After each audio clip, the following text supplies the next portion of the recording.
Absolute clear. Knot shots! Hey, what's up? This is Joe at the Wind River Outdoor Company. Back with another knot shot video, helping you figure out a good, better, best scenario for some of the knots we use every day out on the trout stream. Are you freaking kidding me? Well, today we're going to be doing line-to-line connectors. If you're new to the game, this is going to be an important one for you because you can't just keep buying leaders time and time again, using up the part that's good for the fly, and then discarding those leaders. What we want to do is tie on a piece of tippet. Man, I don't know. That'll help us with nymphing, dry fly, streamer. Basically, that tippet's going to extend the life of your leader, so you're going to want to know a very good line-to-line connector.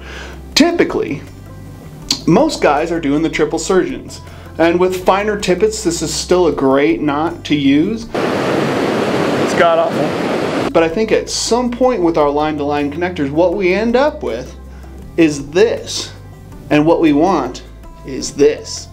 This is going to retain the breaking strength and our tensile knot strength of our tippet and our leader, whereas in this just leaves us with these 2 points of contact which could easily break or cut each other.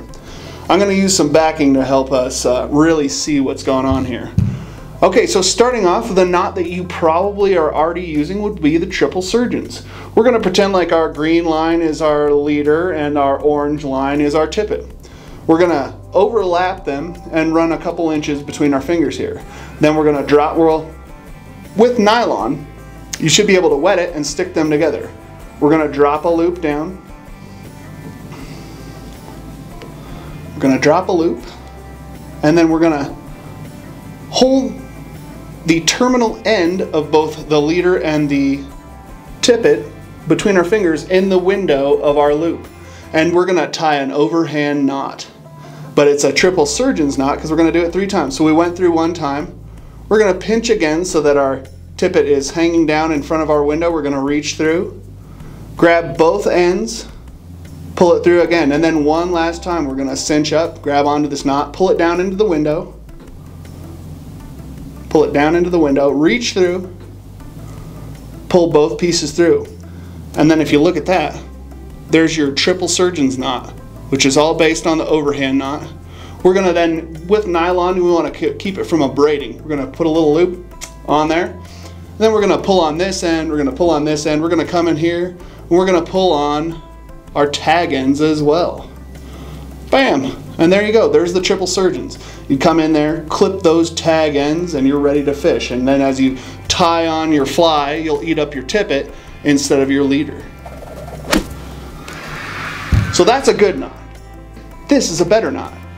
Also based on the overhand knot, we have the UNI-KNOT coming in strong. I was shown this some years ago, and even though it's a very simple knot, it took me some time to remember how it goes. Pretty good for 42. Once again, we're going to run our lines together, our leader and our tippet. We're going to run them together. Except this time, instead of tying a knot with both lines, we're going to tie them individually with each line. So we're going to take our leader material, drop it down into a loop, and bring it up at a 90 across. And then we're going to take that tag in and we're going to wrap it around. 1, 2, 3. And see, there's our overhand knot. What I'm going to do to not use up too much of my leader material is I'm going to grab that tag end and this back of this loop and pull them at the same time down here as much as I can. And then we've formed our little knot there. We've got our tag end. Then we're going to do the same thing. We're going to do the exact same thing with our tippet material. We're going to hold it here, drop down a loop, and then wrap. Well, let's show you that loop. We'll bring the tag end up at a 90 to both lines, and then wrap in an overhand knot. 1, 2, 3. And you can do 4, you can do 7, but I think, you know, somewhere between 3 and 6 is going to leave you with less bulk. So then we've got our knot there. We're going to grab onto our tag end and that little loop so we don't eat up as much of that tippet as we possibly can. Then pull it down until it seats in a nice little barrel. And I always work my knots a little bit with my fingers to make sure they're happy. Then we've got our 2 knots here. We're going to come in, wet it a little bit with water or saliva, and then pull those 2 together. Now you see our 2 knots. And what that leaves us with is, instead of this, we now have this, which is a much stronger connection. It's going to retain the breaking strength of our line. Of course, if there aren't any fish over here, what's the point? There we've got our triple surgeons on the bottom and our uni on the top. They look pretty different too. The triple surgeons has, you know, elements of both line all the way through the knot, whereas in these are two knots seated against each other. This is a good knot, but this one's better. All right, well, that's Joe with the Wind River Outdoor Company with another hot knot tying tip. Tight lines, knot shots. Let's see what they look like if they break. Do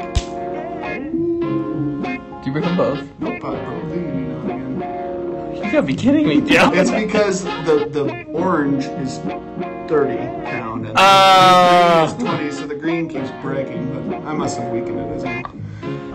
Hey, what's up? This is Joe at the Wind River Outdoor Company, your resident fly-brarian, here with some hot knot tips. I